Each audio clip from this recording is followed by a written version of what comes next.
The Red Brain by Donald Wandrei.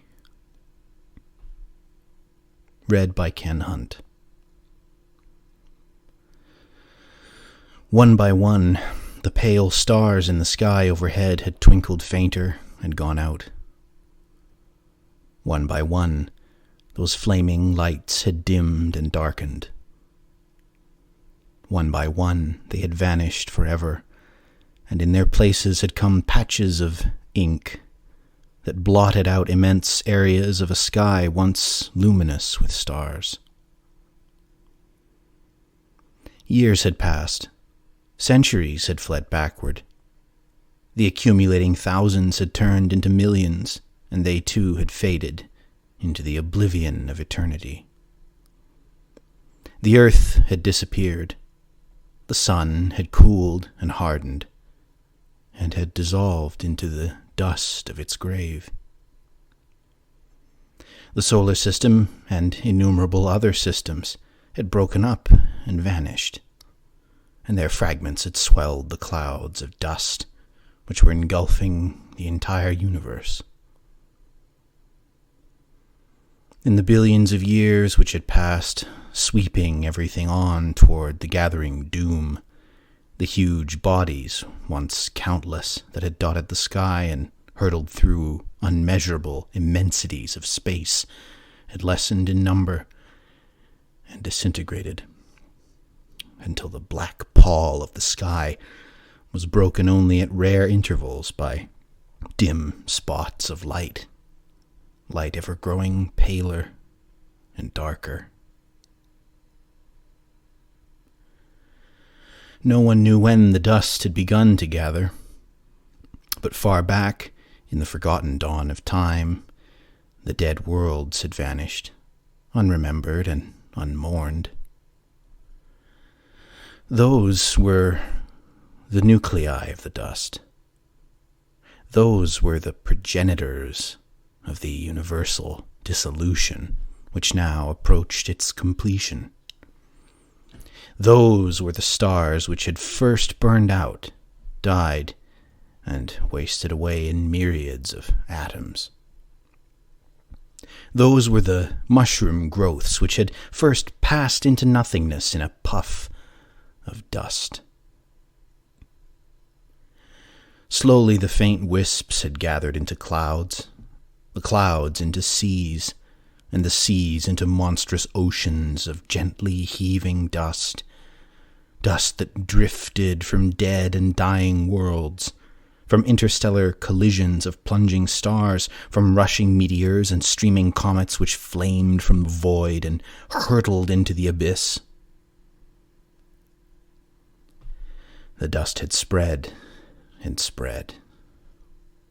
The dim luminosity of the heavens had become fainter, as great blots of black appeared far in the outer depths of space.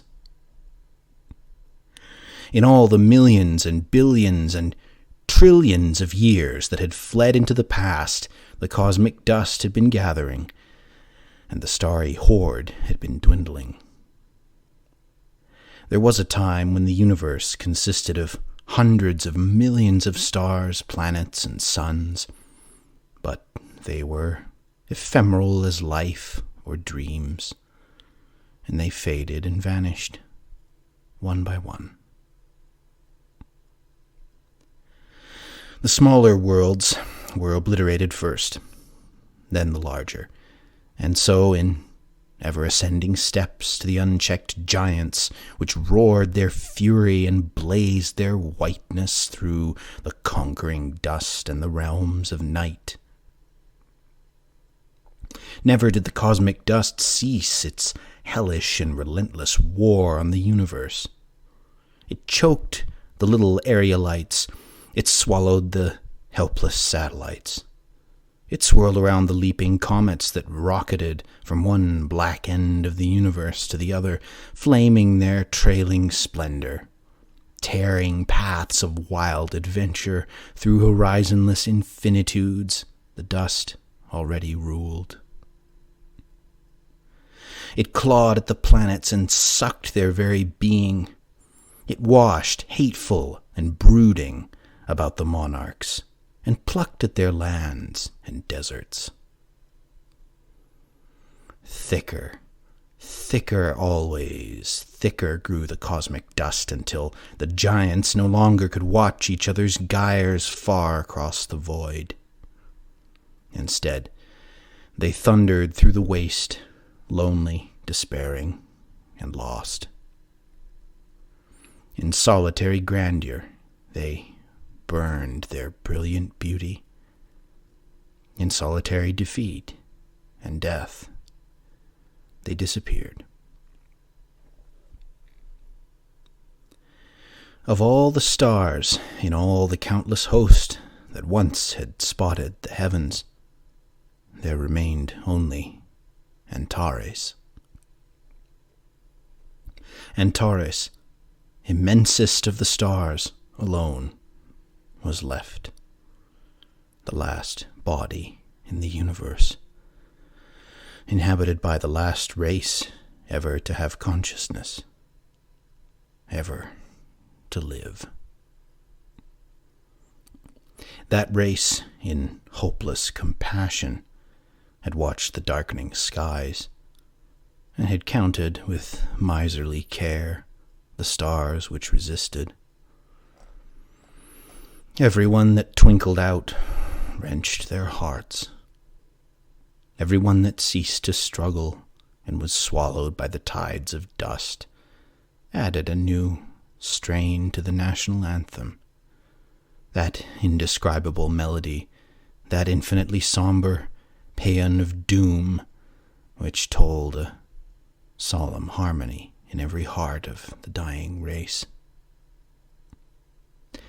The dwellers had built a great crystal dome around their world, in order to keep out the dust and to keep in the atmosphere. And under this dome, the watchers kept their silent sentinel. The shadows had swept in faster and faster from the farther realms of darkness, engulfing more rapidly the last of the stars. The astronomer's task had become easier, but the saddest on Antares, that of watching death and oblivion, spread a pall of blackness over all that was, all that would be. The last star, Mira, second only to Antares, had shone frostily pale, twinkled more darkly, and vanished. There was nothing in all space except an illimitable expanse of dust that stretched on and on in every direction. Only this and Antares. No longer did the astronomers watch the heavens to glimpse again that dying star before it succumbed. No longer did they scan the upper reaches. Everywhere swirled the dust, enshrouding space with a choking blackness. Once there had been sown through the abyss a multitude of morbidly beautiful stars, whitely shining, wan. Now there was none. Once there had been light in the sky, now there was none. Once there had been a dim phosphorescence in the vault. Now it was a heavy, hanging pall of ebony, a rayless realm of gloom, a smothering thing of blackness eternal and infinite.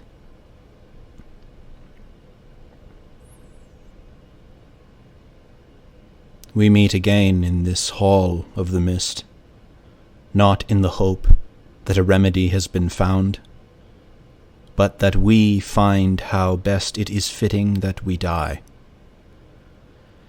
We meet not in the vain hope that we may control the dust, but in the hope that we may triumph even as we are obliterated. We cannot win the struggle, save in meeting our death heroically. The speaker paused. All around him towered a hall of space, rampant. Far above spread a vague roof whose flowing sides melted into the lost and dreamy distances. A roof supported by unseen walls and by the mighty pillars which rolled upward at long intervals from the smoothly marbled floor. A faint haze seemed always to be hanging in the air because of the measureless lengths of that architectural colossus. Dim in the distance, the speaker reclined on a metal dais raised above the sea of beings in front of him. But he was not in reality a speaker, nor was he a being like those which had inhabited the world called Earth. Evolution, because of the unusual conditions on Antares, had proceeded along lines utterly different from those followed on the various bodies which had dotted the heavens when the deep was sprinkled with stars in the years now gone. Antares was the hugest sun that had leaped from the primeval chaos. When it cooled far more slowly than others, and when life once began, it was assured of an existence not of thousands, not of millions, but of billions of years.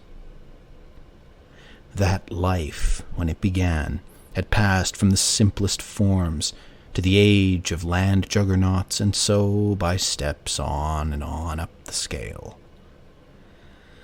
The civilizations of other worlds had reached their apex, and the worlds themselves become cold and lifeless at the time when the mighty civilization of Antares was beginning.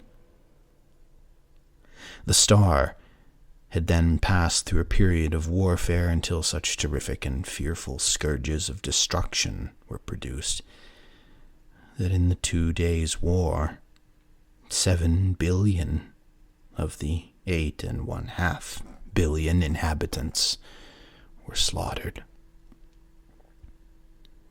Those 2 days of carnage ended war for eons. From then on, the Golden Age began. The minds of the people of Antares became bigger and bigger, their bodies proportionately smaller, until the cycle eventually was completed. Every being in front of the speaker was a monstrous heap of black viscidity, each mass an enormous brain, a sexless thing that lived for thought. Long ago it had been discovered that life could be created artificially in tissue, formed in the laboratories of the chemists. Sex was thus destroyed, and the inhabitants no longer spent their time in taking care of families. Nearly all the countless hours that were saved were put into scientific advance, with the result that the star leaped forward in an age of progress never paralleled. The beings, rapidly becoming brains, found that by the extermination of the parasites and bacteria on Antares, by changing their own organic structure, and by willing to live, they approached immortality. They discovered the secrets of time and space. They knew the extent of the universe. Now space, in its farther reaches, became self-annihilating.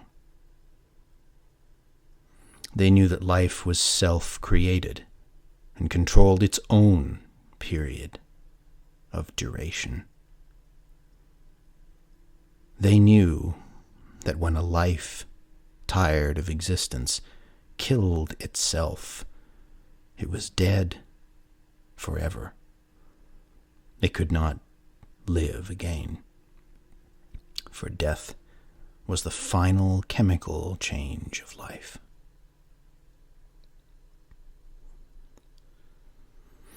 These were the shapes that spread in the vast sea before the speaker. They were shapes because they could assume any form they wished. Their all-powerful minds had complete control of that which was themselves. When the brains were desirous of traveling, they relaxed from their usual semi-rigidity and flowed from place to place like a stream of ink rushing down a hill. When they were tired, they flattened into disks. When expanding their thoughts, they became towering pillars of rigid ooze, and when lost in abstraction, or in a pleasurable contemplation of the unbound worlds created in their minds, within which they often wandered, they resembled huge dormant balls. From the speaker himself had come no sound, although he had imparted his thoughts to his sentient assembly. The thoughts of the brains, when their minds permitted, emanated to those around them instantly, like electric waves. Antares was a world of unbroken silence. The great brain's thoughts continued to flow out. Long ago, the approaching doom became known to us all. We could do nothing. It does not matter greatly, of course, for existence is a useless thing which benefits no one. But nevertheless, at that meeting, in an unremembered year, we asked those who were willing to try to think of some possible way of saving our own star, at least if not the others. There was no reward offered, for there was no reward adequate. All that the brain would receive would be glory, as one of the greatest which has ever been produced. The rest of us, too, would receive only the effects of that glory, in the knowledge that we had conquered fate, hitherto and still considered inexorable. We would derive pleasure only from the fact that we, self-creating and all but supreme, had made ourselves supreme by conquering the most powerful menace which has ever attacked life, time, and the universe, the cosmic dust.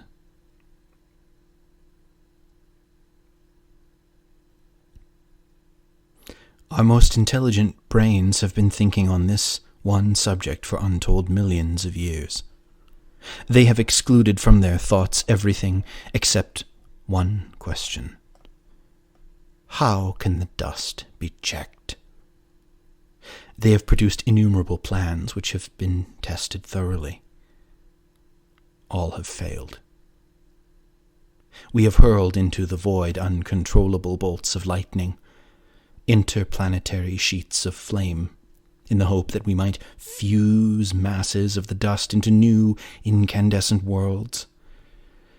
We have anchored huge magnets throughout space, hoping to attract the dust, which is faintly magnetic, and thus to solidify it or clear much of it from the waste. We have caused fearful disturbances by exploding our most powerful compounds in the realms above us, hoping to set the dust so violently in motion that chaos would become tempestuous with the storms of creation. With our rays of annihilation, we have blasted billion-mile paths through the ceaselessly surging dust. We have destroyed the life on Betelgeuse and rooted their titanic developers of vacua, sprawling, whirring machines to suck the dust from space and heap it up on that star. We have liberated enormous quantities of gas, lit them, and sent the hot and furious fires madly flashing through the affrighted dust. In our desperation, we have even asked for the aid of the ether eaters.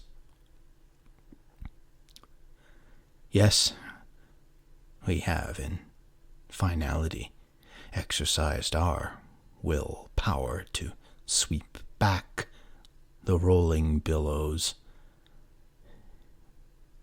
In vain. What has been accomplished? The dust has retreated for a moment, has paused, and has welled onward. It has returned, silently triumphant, and it has again hung its pall of blackness over a fear-haunted, nightmare-ridden space. Swelling in soundless sorrow through the hall of the mist rose the racing thoughts of the great brain.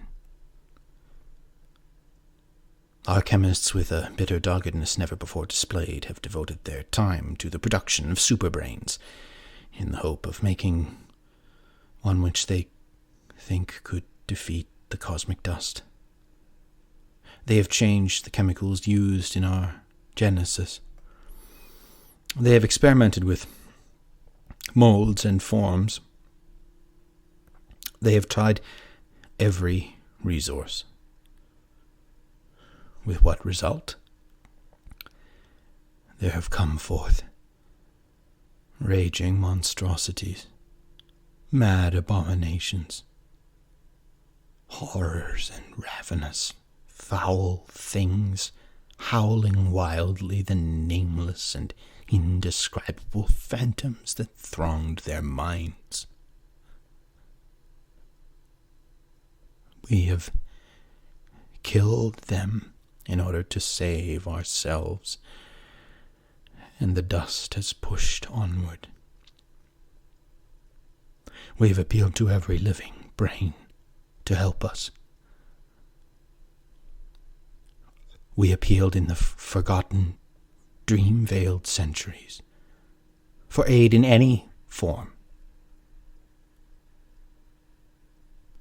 From time to time, we have been offered plans which for a while have made terrific inroads on the dust, but plans which have always failed.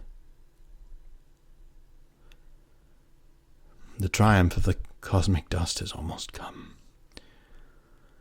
There is so little time left that our efforts now must inevitably be futile. But today, in the hope that some brain, either of the old ones or of the gigantic new ones, has discovered a possibility not yet tried, we have called this conference, the first in more than 12,000 years.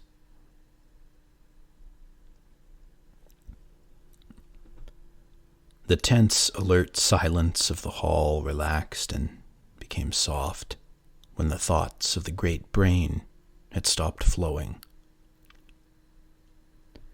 The electric waves which had filled the vast hall of the mist sank, and for a long time a strange tranquility brooded there. But the mass was never still.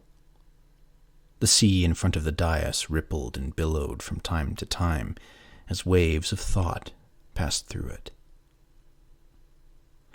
Yet no brain offered to speak, and the seething expanse, as the minutes crept by, again became quiet. In a thin column on the dais, rising high into the air, swayed the great brain. Again and again it swept its glance around the hall, peering among the rolling, heaving shapes, in the hope of finding somewhere in those thousands one which could offer a suggestion. But the minutes passed, and time lengthened, with no response. and the sadness of the fixed and changeless end crept across the last race.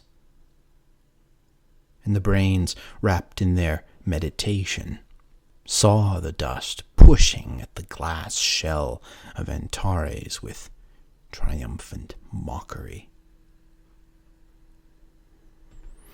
The great brain had expected no reply, since for centuries it had been considered futile to combat the dust. And so, when its expectation, though not its wish, was fulfilled, it relaxed and dropped. The signal that the meeting was over. But the motion had scarcely been completed when from deep within the center of the sea there came a violent heave. In a moment, a section collected itself and rushed together like a waterspout. It swished upward and went streaming toward the roof until it swayed, thin and tenuous as a column of smoke. The top of the brain peered down from the dimness of the upper hall. "I have found an infallible plan. The red brain has conquered the cosmic dust." A terrific tenseness leaped upon the brains, numbed by the cry that wavered in silence down the hall of the mist into the empty and dreamless tomb of the farther marble. The great brain, hardly relaxed, rose again, and with a curious whirling motion, the assembled horde suddenly revolved. Immediately the red brain hung upward from the middle of a sea which had become an amphitheater in arrangement, all brains looking toward the center. A suppressed expectancy and hope electrified the air. The red brain was one of the later creations of the chemists, and had come forth during the experiments to produce more perfect brains. Previously they had all been black, but perhaps because of impurities in the chemicals, this one had evolved in an extremely dark, dull red color. It was regarded with wonder by its companions, and more so when they found that many of its thoughts could not be grasped by them. What it allowed the others to know of what passed within it was, to a large extent, incomprehensible. No one knew how to judge the red brain, but much had been expected from it. Thus, when the red brain sent forth its announcement, the others formed a huge circle around, their minds passive and open for the explanation. Thus they lay silent, while awaiting the discovery, and thus they reclined completely unprepared for what followed.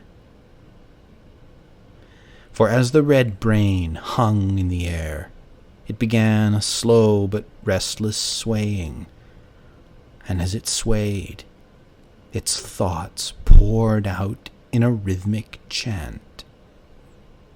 High above them it towered, a smooth, slender column, whose lofty end was moving ever faster and faster, while nervous shudders rippled up and down its length. And the alien chant became stronger, stronger, until it changed into a wild and dithyrambic paean to the beauty of the past, to the glory of the present, to the splendor of the future, and the lay became a moaning praise, an exultation, a strain of furious joy ran through it, a repetition of, "The red brain has conquered the dust. Others have failed, but he has not. Play the national anthem in honor of the red brain, for he has triumphed. Place him at your head, for he has conquered the dust. Exalt him who has proved himself the greatest of all. Worship him who is greater than Antares, greater than the cosmic dust, greater than the universe." Abruptly it stopped. The puzzled brains looked up. The red brain had ceased its nodding motion for a moment, and had closed its thoughts to them.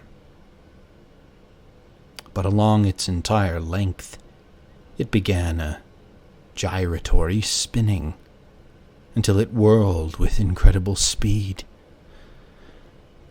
Something antagonistic suddenly emanated from it, and before the brains could grasp the situation, before they could protest themselves by closing their minds, the will impulses of the red brain, laden with hatred and death, were throbbing about them and entering their open minds.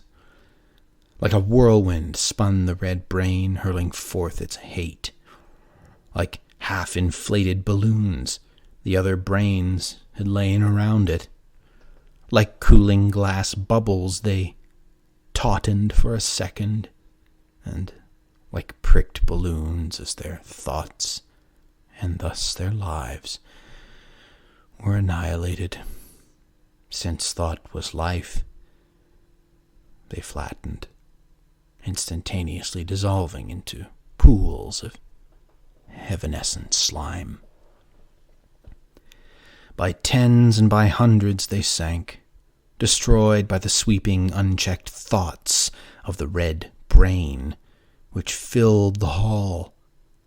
By groups, by sections, by paths around the whole circle, fell the doomed brains in that single moment of carelessness, while pools of thick ink collected, flowed together, crept onward, and became rivers of pitch, rushing down the marble floor with a soft, silken swish. The hope of the universe had lain with the red brain, and the red brain was mad.